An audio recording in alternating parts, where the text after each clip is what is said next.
the most start para dito sa Sarangani. Oh!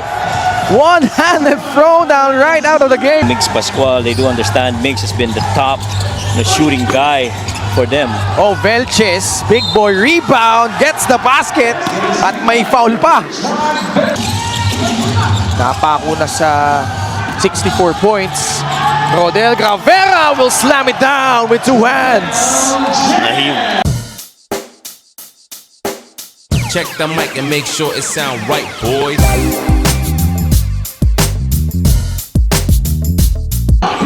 Fourth referee is Leonardo Llayosa. Tip going to the side. The most start para dito sa Sarangani. Oh! One-handed throwdown right out of the game. Of play. Gixer, great move of the game. Born for greatness. Koy Alves really tried to risk it and tried to go for that steal and slam dagon. Really just a title for the Quezon Huskers this season. That came out of nowhere. Simon Sandagon announcing his entry, but Lars Sunga able to counter with a bank shot. Lars Sunga continues to attack middle of the lane, pretty much dangerous inside the paint. Got that strong body to be able to absorb contact. And Jidel Fuentes, mid-range. Magkalaban pala sila no, throughout the years as Will Gozom goes ahead. For Coach Toto, who's pretty much introduced that part of the game para dito sa Sarangani. Nilinis pa yung ring, but eventually LJ Gonzalez. 5 points on their win. That win was what, 78 points? But still they were able to find a way to score, and just like this three right here by Jidel Fuentes on the side of Simon Sandagon, it just brings a different facet and dimension to that center spot para dito sa Huskers. Si Kit Jimenez may tangan ng bola. Bouncing it inside to Ken Brillantes. Move and score. And a bonus free throw coming up. Ken Brillantes. Assist of the game brought to you by OneXBet, the title sponsor of the Mpbl. Your choice, your victory. Feel more games. And so far that two-man action between Kit and King Destacamento, at least. Rodel Gavera will check in. Kapantan muna si Jason Opiso. John Calios. 67 seconds left. Mukhang tatawagan ang technical foul. Sarangani Gripper Team Consultant John Calios for a sportsmanlike behavior. Second infraction. Maaga-aga pa to Oh, aga. A little bit. Pompeng Sarangani has actually played in 16 games already, having started in 6 of them. special. He's played only close to 15 minutes pero 12 puntos ang lamang. Jimenez, long three-point shot is good. That pretty much is the shot that he's gonna be given with Kit Jimenez involved and daring him to take shots from the outside. And so far, now guarded by Pascual. Bounce pass to Joseph Cabaini who floats in but can't score. Gravera, put back attempt will work and a bonus free throw. Ang ganda ng nilaro nito ni Rodel Gravera. Sablay yung kanyang bonus free throw. That will not count. Not enough time. Andrea Endicio. Kakapasok lang ni Diego Dario. Did not suit up in quarter number 1. Fires a pass immediately to Alvin Abundo who knocks down a free. As most teams should really load up on that right side of the floor. 3 on the other side, same spot. Left side of the floor, corner 3 this time. Ano nga ba yun? Consistency, cohesion, and chemistry. Having a team na kalahating araw ang considerably bago, achieving that state kung saan one page ang lahat. The veteran presence, young legs, firepower, skills, name it. But Coach Eric says he wants to see the same amount of effort from everyone as he is now imposing that. Against those teams, and yung last na dalawang team nila will be Zamboanga, which I feel will be the toughest in their last stretch of games, and then UNX, which would give that closer gap with Zamboanga, even Batangas, 30, roughly mga ganun. 4 to 7. 4 to 7 games. With a good number being roughly at 6 and 5. Naging San Juan Nueva Ecija situation itong Quezon Huskers.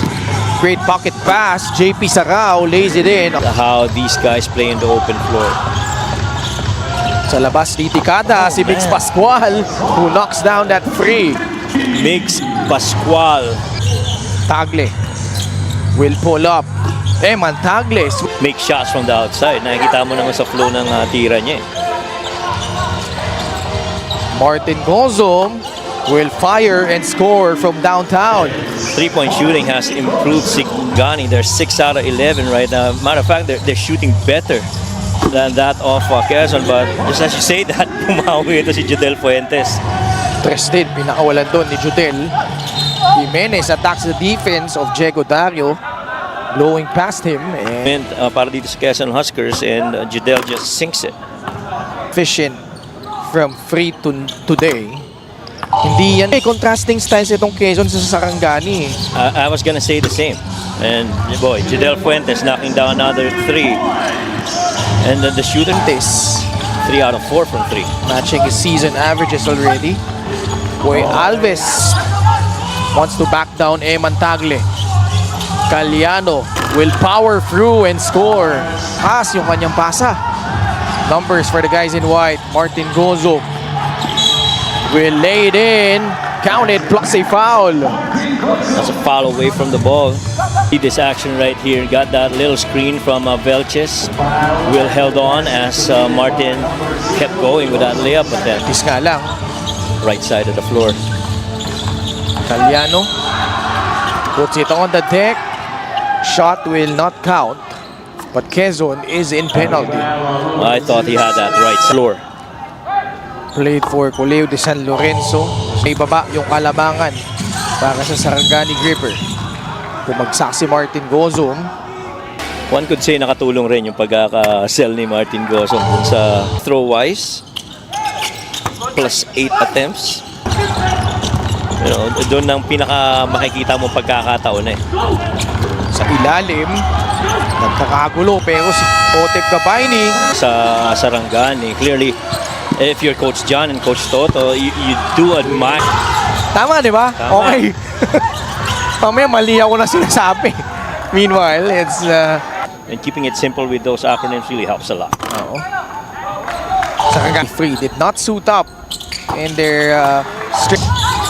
You know, not gone well for Kit, but he definitely has issued it really good time. Ooh, what a beautiful pass. Oh, that baseline drive by Yero to the waiting hands of... Game brought to you by 1xBet, title sponsor of the Mpbl. Your choice, your victory. Feel more game with 1xBet. The Sarangani Grippers, the challenge was successful. Successful challenge. Basket Coach is Toto good. Dohilio. No foul, but basket will still count for JP Sarao. Well, I thought that was a beautiful play as well between Joshua Yero and JP Sarao. Really just understanding philosophies of play. Trying 35. Itong lamang ng Quezon.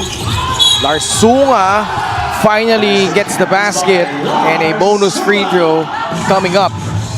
the most fouled player, Sarangani. And this is one of the reasons why. He understands when to attack open spaces, and once a defense... By 1xBet, title sponsor of the Mpbl, your choice, your victory, feel more game. Really very capable to get inside and absorb those contacts. Di lang yun, bagong ulay yung buhok ni Larsunga. Aba, oo nga, ano. LJ Gonzalez nagpakawala. He's trying to move into another spot kahit na nakataas yung kamay niya. Destacamento, lazy din. A difference dito, Ken, it's the energy. The energy is pretty much better on the side of Sarangani right now, but LJ is gonna feed them with some of that stuff. Gonzalez in transition. Well, they do understand Mix has been the top shooting guy for them. Oh, Velches, big boy rebound, gets the basket at may foul pa. Offensive rebound para dito sa Sarangani, and Velches really skied high after that miss by Caliano. Enough to outposition. Talaga nitong number 1 ranked defense in the league, itong Quezon Huskers, holding them to... After they called that foul on LJ Gonzalez, they pretty much, I mean, the officials have allowed previous, giving a little bit of freedom for the players to play on. Foul na naman. Sarangani, 13 pa lang ang fouls na nakukommit nila. So this is Even against Rizal, if you remember that game, laki din ang hinahabol nila. Naunahan sila ng Rizal. At nag-stream appliances ang subok at kompletong appliance brand ng Pilipinas. and substitute most of your players at the same time. Yung Really touch on that in terms of him not giving more than 20 minutes to any player. ni Escalambre as well as the orchestration of Kit Jimenez. This one for the lead. Short. Quarter, specifically from 3. After going 5 of 16 in the first half where they shot 31%. Jimenez, sablay. Sa ilalim, Gozo. Good block. Supalpal, inabot kay Christian Pagaran. Diego Dario all the way for the lefty finish. Now that's the energy that you are trying to find from your players on the floor. Muli po Ken Pangalinan with Coach Mike Perez at courtside. Kasama natin si Andrea Endicio. LJ Gonzalez immediately going to work. Yeah, he's using a lot of smarts after that little low rip going side. Went in, chased that space and able to make something out of it. On the baseline side and blocking that shot by Jadel. Good shot by Jadel. Fuentes, after missing his last 6 attempts. Defense is coming from and nakita niya medyo naka-topside ng onte yung abang ng depensa kaya medyo pa-flare yung move na yun. And LJ showing that energy which the Huskers desperately needed. See here, off the steal, LJ. Nothing much you can do when he's ahead. Walang makakaapol dyan kay LJ Gonzalez. Wala ko, one thing's for sure. Lahat ng mga kakilala ko dyan sa South San Pedro, Muntinlupa, and Binyan area are gonna be there. Na ito. Napako na sa 64 points. Rodel Gravera will slam it down with 2 hands. He pretty much Save the game brought to you by 1xBet, the title sponsor of the Mpbl. Your choice, your victory, fee, more game.